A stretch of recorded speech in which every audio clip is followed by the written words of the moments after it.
ఇర్మియా గ్రంథంలో అన్నిటికంటే మోసకరమైనది హృదయం అని చెప్పనేది.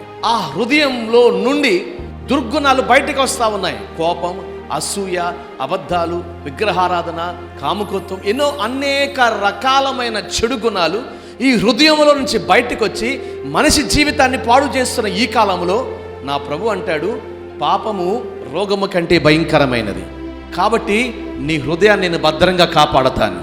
ఒక వ్యక్తి ఆశీర్వాదం దేని మీద ఆధారపడింది అంటే హృదయం మీద ఆధారపడింది. ఒక వ్యక్తి జీవిత స్థితిగతులు దేని మీద ఆధారపడ్డాయంటే హృదయం మీద ఆధారపడింది. హృదయం సరిగ్గా ఉందనుకోండి, హృదయం శుద్ధిగా ఉందనుకోండి, ఆ వ్యక్తి దేవుణ్ణి చూడగలుగుతాడు. నేను అంటాను దేవుని సేవకునిగా, నీ హృదయం పాడైపోతుంది అంటే సాతానుడు నిన్ను చెడగొడుతున్నాడని అర్థం, నీ ఆశీర్వాదాన్ని పోగొడుతున్నాడు. ఈరోజు దేవుని సేవకుడిగా ఒకటే చెప్తున్నాను, నీ హృదయం పదిలంగా కాపాడబడాలి, నీ హృదయం భద్రంగా కాపాడబడాలి.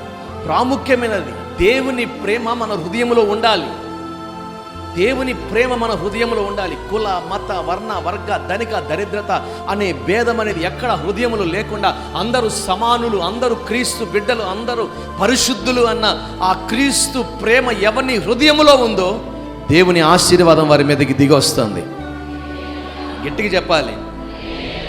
అప్పుడు నువ్వు ఆరోగ్యంగా ఉండగలుగుతావు, అప్పుడు నువ్వు జీవంగా ఉండగలుగుతావు, అప్పుడు నువ్వు విశ్వాసంగా ఉండగలుగుతావు, అప్పుడు దేవుని చేత ఆశీర్వాదాన్ని పొందుకోగలుగుతావు.